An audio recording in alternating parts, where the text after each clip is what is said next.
Welcome to Coffee with the Candidates. Today's edition will have candidates for Hempstead County Treasurer Judy Lee Flowers and Anna Ward.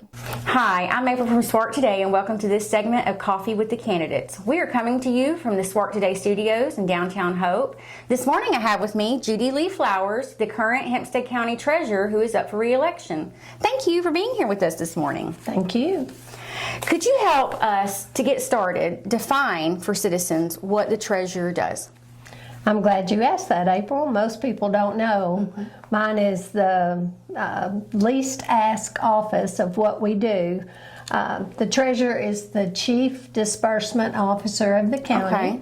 We take money in from all the elected officials monthly, and by law, they have to give us a portion of what they take in. Then we compile all that, and 80% of the money we take in goes to the schools. Okay. Then we take a portion of that's left and we send it into the state, like Department of Finance and Administration, the state treasurer, Arkansas Public Defender, those type entities. And then usually we whittle that down and about 7% of that money is left, and that's what county general funds are left, and that's what we basically run the county off of. That's all. Okay. And so then we take care of county CDs. We take care of about 7 or 8 different checking accounts.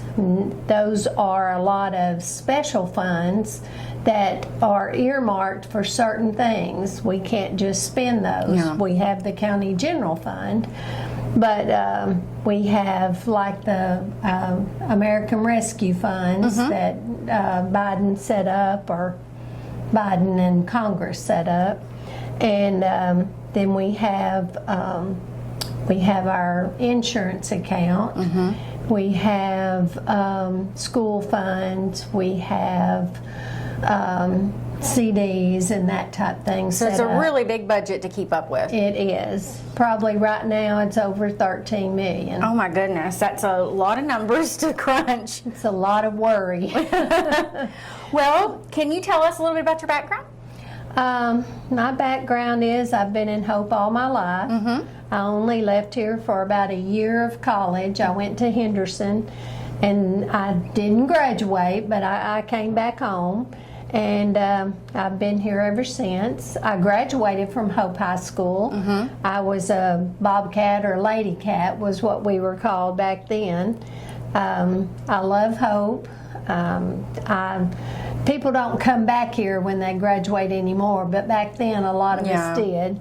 And I love sports. I played every sport when I was in high school that I could play, that girls were allowed to play. I didn't play tennis. That was the only thing. I was too short and not quick enough. But everything else I lettered in that I played in. I love all of it, and I love Hope. And, you know, I'd like to see it grow a little more right now. I don't think we're growing fast enough. Yeah. You know, I don't want to see it go away.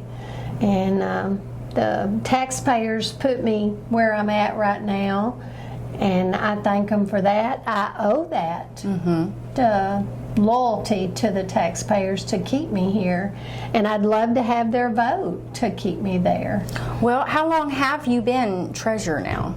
I've been there for 5 terms, which is 12 years. Okay. And I'd love to have another 4-year term. Okay. Back when all this began, what inspired you to get into this? Well, prior to this, I'd had 15 years as a funeral director with Brazil's. And so I'd worked with a lot of the public, and so I had some friends approach me and say, you know, would you like to run as a treasurer? And I thought, you know, I've never really considered that and thought about it. And they said, well, you deal with public where you're at, but they're in their lowest time, And we think you would be good because you have the bookkeeping skills and the financial basis for what you do. And I had about 3 days to think about it. And so I decided to run for treasurer, and I've enjoyed every minute of it. So I'd like to stay there. I think I've done a good job. The only thing I've ever promised is to do the job to the best of my ability, and I think I've done that. So I'd like to stay. Are there any issues in specific that you're concerned about or want to focus on in this next term? Not really. We try to stay in our little corner of the office and take care of business, do our job. There's just 2 of us full-time, and I have a part-time person in case we go to a state meeting. There's 4 state meetings a year that are continuing ed that we have to have. And sometimes my deputy goes with me, and sometimes she likes to stay near her family. So, you know, if we're out of the office, then my part-time lady comes in, and you know, we have monies that we can pay for that with, because we take in treasurer's commission on everything. We take a 2% commission on all the monies that come in, and that money is held in a special fund. At the end of the year, we take 10% of that fund and put it in an automation fund. By law, that was set up to help pay for computers and all the things that we need in the office. Then we take out of that commission, we take and pay for all the expenses that we've used for the year. And anything left over in that account, we take, and it's called excess commission, we take and divvy it up for all the entities that have paid us. We divide it and give it back. So we're really a self-sufficient office. The county doesn't have to pay for us, you know, so we pay them back. And so we're pretty proud of that fact that the law allows us to do that. And I never knew that either. That's an interesting fact. Most people don't know that. So I thought that would be interesting to let people know. Well, it's kind of a segue into my next question, which was, how do you plan to involve citizens with your office or decision making? And that right there was a good information to let them know. Do you have any other plans or things you want to involve citizens with? I just have an open door if anybody, you know, wants to come by. Of course, we'd love to show them our new office at the new building. We just got moved in Friday and Saturday, and we're still getting organized and figuring out what drawer we want to put what into. We're so proud of the new building. It's absolutely wonderful. And so we'd love to show them the new office. But as far as plans, we just want to keep things running smoothly like they have been. Well, speaking of has been, what is your proudest accomplishment that you've had while serving? I think I've done a good job, and I think I've been, I guess the word might be frugal or conservative. I think I've, the quorum court would probably say I'm ornery. I don't let them, you know. But isn't that said about most wives working on the budget? Yes, that's probably what they would say. I try to be, you know, when figuring anticipated revenues, I try to lean on the conservative side, because you don't really know what's coming in. Just because the state sent you X number of dollars the prior year doesn't mean that's what they're going to send you the next year, because they don't know at the state level that they're going to get that much money the following year. And so I try to take a 3-year average of how much money we've received and try to, you know, figure that anticipated money. And sometimes some of the officials think I'm a little tight with that money, but I'd rather be on the low side than the high side. And be just safe. like you do your own personal budget. Exactly. You don't want to overestimate, or your husband might go spend some money that you don't have. Exactly. So that's one of my accomplishments. And then I've had, in 12 years, I've only had 3 employees, and 1 left to run for one of the other offices. Okay. So I think that was not my fault, so to speak. So you could be said as it could be said you're a good boss. I hope so. Okay. I hope they think that. Well, now for our creative question. If you were to receive $1 million grant for your office, what would you do with it and why?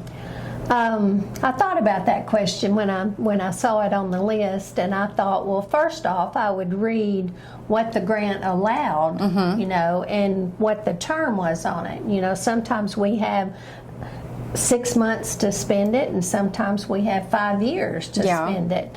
And sometimes it has conditions, on the grant, what is allowable expenses. So I would read what the grant, requirements were. And if we had a year to spend it, I might see if we could put it in an interest-bearing CD and earn some money before we spend it, because I would want to build and make a little bit of money off of it.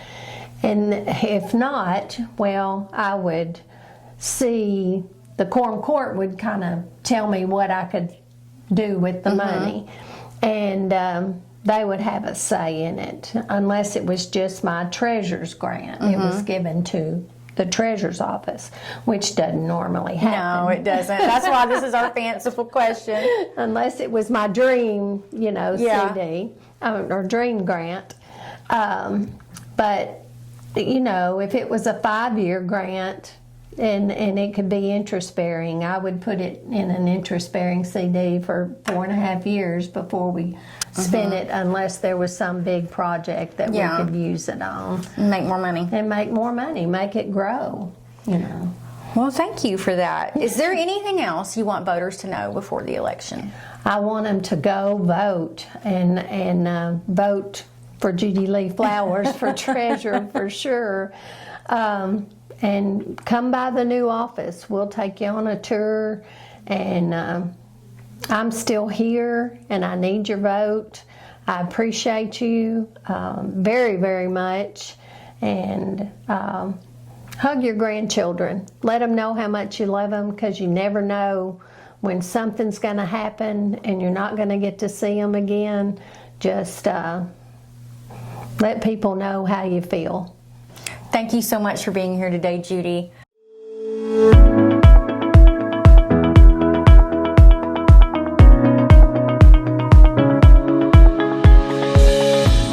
This morning I have with me Anna Ward, who is running for Hempstead County Treasurer, correct? Yes, ma'am. Thank you for being here with me this morning.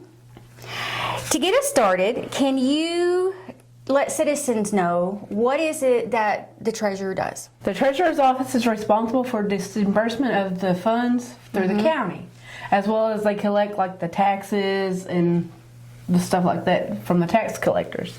Okay. They work well with the quorum court and the budget committee. All right. Can you tell me a little bit about your background? My name is Anna Ward. I am 38 years old. I'm originally from Johnson County, Arkansas. Okay. I'm not from Hempstead County at all. I was born and raised in Coe Hill, which is a little bitty town name, but 1,001 people. Oh, okay. It's itty bitty. Yeah. My dad is the current mayor of Coe Hill, Arkansas. As of right now, I graduated in 2002 from Johnson County West Side. I went to college and graduated in 2005 with a degree in business technology. Okay. Met my husband about 2008. Moved down here in 2000. Moved down here in 2008. Got married in 2009. We have 3 kids together, and I have 2 stepdaughters. Okay. So you stay busy. Yes, ma'am. Especially right now with baseball and softball. Well, what experiences do you think prepared you for public office? My degree, I think, would help a lot. Like I said, I've got the business degree. It includes accounting, computer systems, and Microsoft Office and all that. And that would help. Yes, ma'am. What or who inspired you to enter this election? My husband talked me into it, honestly. I'm not one to be in the front ground of anything. I prefer being in the background. I don't like being up front. That's just, I mean, I have the experience with the computers and I'm good with money. So why do you think he wanted you to do this?